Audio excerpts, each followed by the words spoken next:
उत्तर भारत की राजनैतिक दशा ईसा पूर्व 600 से 325।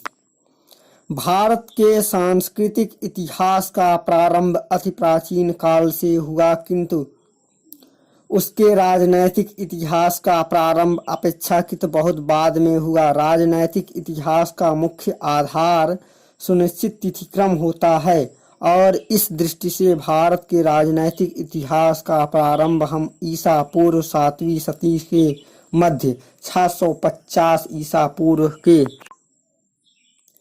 पहले नहीं मान सकते। उत्तर वैदिक काल में हमें विभिन्न जनपदों का अस्तित्व दिखाई देता है। इस काल तक पश्चिमी बिहार में लोहे का व्यापक रूप से प्रयोग किया जाने लगा था।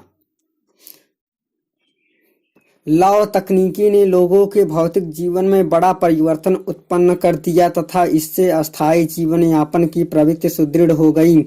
कृषि, उद्योग, व्यापार, वाणिज्य आदि के विकास ने प्राचीन जनजातीय व्यवस्था को जर्जर बना दिया तथा छोटे छोटे जनों का स्थान जनपदों ने ग्रहण कर लिया। ईसा पूर्व 6ठी शताब्दी तक आते आते जनपद महाजनपदों के रूप में विकसित हो गए। षोडश महाजनपद 6ठी शताब्दी ईसा पूर्व के प्रारंभ में उत्तर भारत में सार्वभौम सत्ता का पूर्णतः अभाव था। संपूर्ण प्रदेश अनेक स्वतंत्र राज्यों में विभक्त था। ये राज्य यद्यपि उत्तर वैदिक कालीन राज्यों की अपेक्षा अधिक विस्तृत तथा शक्तिशाली थे, तथापि इनमें कोई भी देश की राजनैतिक एकता से सूत्र में संगठित करने में सामर्थ्य नहीं था। इस काल की राजनैतिक स्थिति का प्रामाणिक विवरण यद्यपि हमें किसी भी साहित्यिक साक्ष्य से उपलब्ध नहीं होता, फिर भी बौद्ध ग्रंथ अंगुत्तर निकाय से ज्ञात होता है कि महात्मा गौतम बुद्ध के उदय के कुछ पूर्व समस्त उत्तर भारत में 16 बड़े जनपदों के राज्यों में विभक्त था। इन्हें 16 महाजनपद यानी षोडश महाजनपद कहा गया है। इनके नाम इस प्रकार है: काशी, कौशल, अंग, मगध, बज्जी, मल्ल, चेद, वत्स, कुरु, पांचाल, मत्स्य, सूरसेन, अस्सक यानी अस्मक, अवंती, गांधार, काम्बोज। जैन ग्रंथ भगवती सूत्र में भी 16 महाजनपदों की सूची मिलती है, परंतु वहां नाम कुछ भिन्न प्रकार दिए गए हैं, जैसे अंग, बंग, मगा, मगध, मलय, मालाव, अच्छ, वच्छ, वत्स, कोच, पांड्य, लाट, वज्जी, मोली जिसका नाम मल्ल, काशी, कौशल, अवध, संभुत्तर।